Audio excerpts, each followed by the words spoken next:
orang yang saat itu berada di kamar Nirmala terlihat begitu tegang. Nirmala kemudian mendekati suaminya. "Mas, apa yang kamu lakukan? Ini sangat berlebihan, Mas.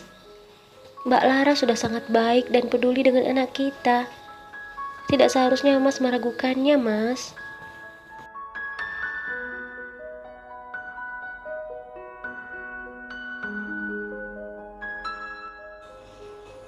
Tuan Sultan kemudian tersenyum. "Nirmala, aku tahu kamu sangat polos.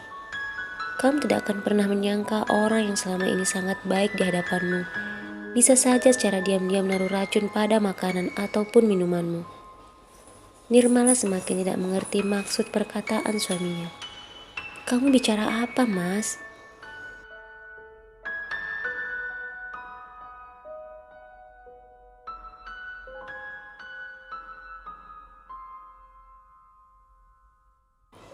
Tuan Sultan berkata, "Jika itu memang ramuan untuk kekebalan tubuh Arya, maka tidak ada salahnya jika dia mencicipinya, bukan?" Dengan nada marah, Laras berkata, "Aku tahu Mas Sultan meragukan aku, kan? Jadi Mas menyuruh aku untuk meminum ramuan ini terlebih dulu. Meski Arya bukan anakku, tapi dia seperti anakku, Mas. Mana mungkin aku mencelakainya? Aku tidak menyangka Mas punya pikiran seperti itu."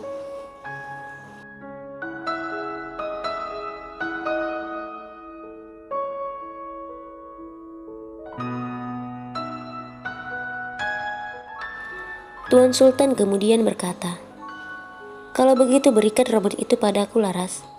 Biar aku yang mencobanya." Laras terlihat sangat kaget. Dia menatap Tuan Sultan dengan tajam. Tuan Sultan berkata, "Ada apa, Laras? Ayo berikan ramuan itu padaku." Laras tertunduk. Dia seperti sedang memikirkan sesuatu.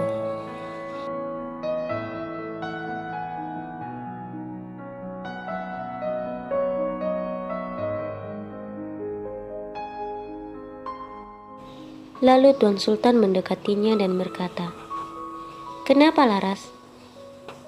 Kamu takut jika aku mati karena meminum ramuan ini? Atau kamu takut semua kejahatanmu terbongkar?" Tidak hanya Laras yang begitu kaget mendengar perkataan Tuan Sultan, tetapi Nirmala dan semua pelayan yang ada di sana.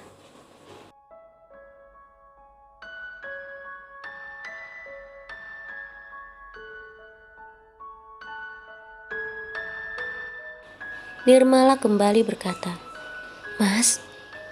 Tuan Sultan kemudian duduk di pinggir tempat tidurnya dan berkata, "Apakah kamu tahu, Nirmala? Saat ini hatiku sangat hancur. Sangat hancur. Kamu tahu kenapa?" Nirmala mendekati Tuan Sultan dan sesekali melihat Laras. Wajahnya penuh tanda tanya.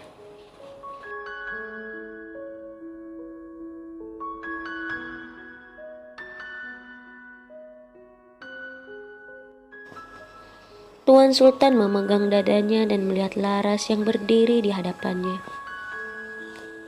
"Aku tidak pernah menyangka orang yang selama ini hidup bersamaku, orang yang selama ini begitu aku percaya, bisa melakukan semua ini padaku, Nirmala."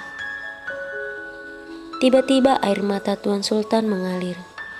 Nirmala memeluk suaminya itu. Kemudian Tuan Sultan kembali berkata, "Dia telah hancurkan semua impianku selama ini, Nirmala. Dan ketika aku mendapatkan impianku itu, dia ingin membunuhnya."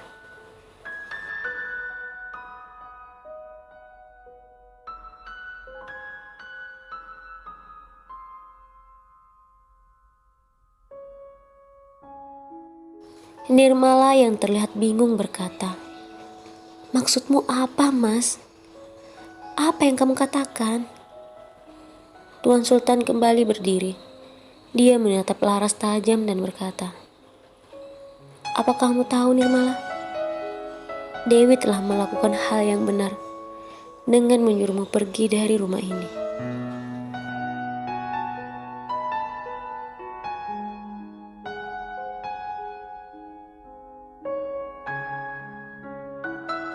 Nirmala semakin tidak mengerti maksud perkataan Tuan Sultan.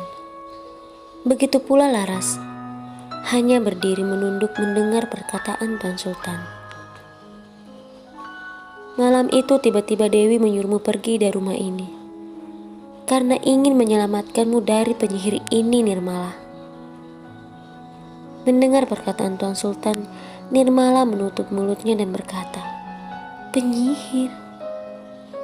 Sambil melihat Laras yang juga terlihat begitu kaget mendengar ucapan suaminya.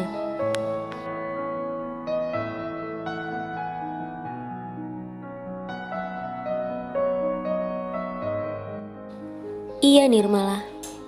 Wanita ini adalah penyihir yang menyamar menjadi malaikat untuk menipu kita semua. Selama aku hidup dengannya, aku tidak pernah menuntut apapun darinya. Bahkan seorang anak sekalipun yang begitu aku impikan.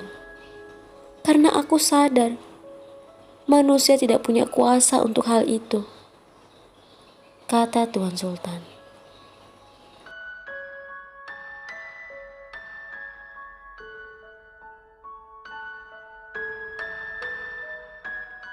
Lalu dia melanjutkan perkataannya.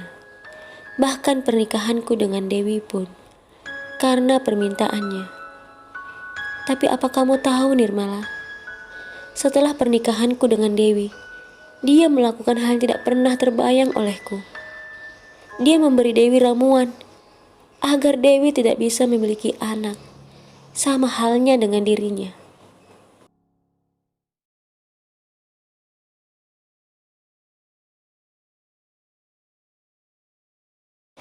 Laras dengan wajah yang begitu kaget berkata dalam hati, "Bagaimana mungkin Mas Sultan mengatakan hal itu? Bukankah dia tidak percaya dengan perkataan Dewi?" Tidak lama kemudian, suara Tuan Sultan kembali terdengar. Bahkan saat ini, dia ingin membunuh anak kita, Arya, Nirmala. Ramuan ini bukanlah untuk menambah daya tahan tubuh Arya, Nirmala, melainkan racun yang disiapkan untuk membunuh anak kita.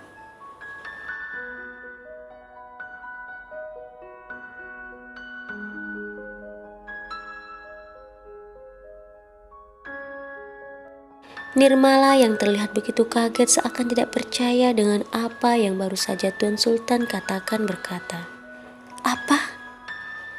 Laras yang masih berdiri di situ berkata dengan nada tinggi, "Apa yang kamu katakan, Mas? Kenapa kamu menuduhku seperti apa yang Dewi tuduhkan padaku?" Tuan Sultan yang terlihat berusaha menahan emosinya berkata, "Aku tidak menuduhmu, Laras.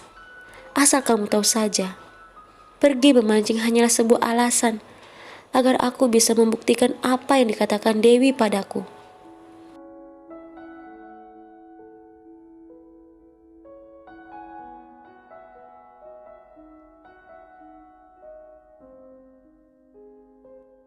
Kini Laras terlihat ketakutan.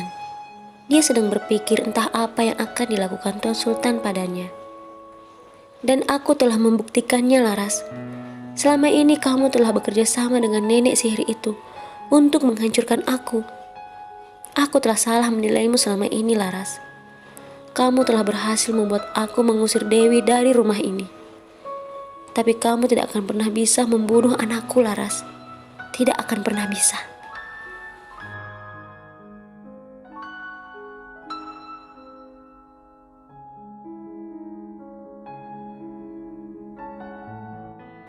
Kata Tuan Sultan sambil memegang kedua lengan Laras sambil menggoncang tubuhnya. Laras yang terlihat ketakutan tiba-tiba mendorong tubuh Tuan Sultan dan berlari keluar dari kamar Nirmala, hendak melarikan diri. Namun usahanya itu gagal karena kedua pengawal Tuan Sultan ternyata telah berjaga-jaga di depan pintu kamar Nirmala.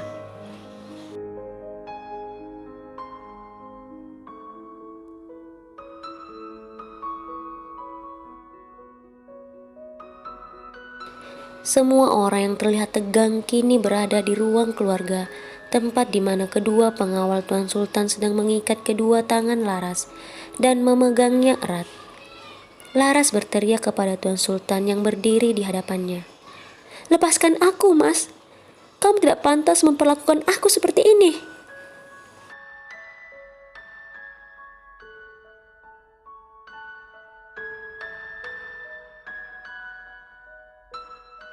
Tuan Sultan mendekatinya dan menatapnya sedih. Aku tidak pernah ingin melakukan hal ini padamu, Laras. Terlebih kamu adalah istriku. Istri yang telah banyak memberiku kenangan. Tapi kamu sendirilah yang membuat dirimu diperlakukan seperti ini. Tahukah kamu, Laras? Sampai saat ini aku masih sangat sulit menerima kenyataan ini. Istriku yang hidup berpuluh-puluh tahun denganku, melalui banyak ujian hidup, tega melakukan ini padaku.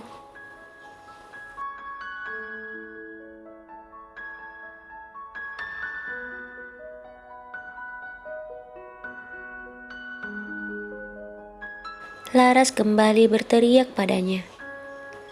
Aku melakukan semua ini karena aku tidak ingin siapapun merebutmu dariku, Mas.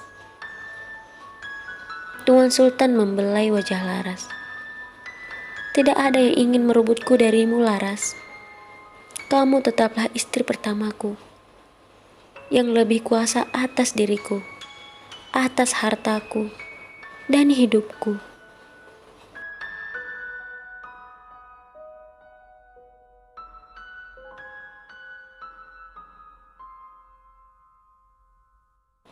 Mendengar ucapan Tuan Sultan, Laras kemudian tertunduk dan menangis.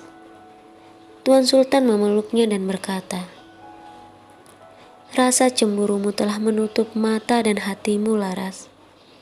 Sekarang katakan padaku, hukuman apa yang harus aku berikan padamu?" Laras begitu kaget mendengar perkataan suaminya, yang saat ini sedang memeluknya sangat erat.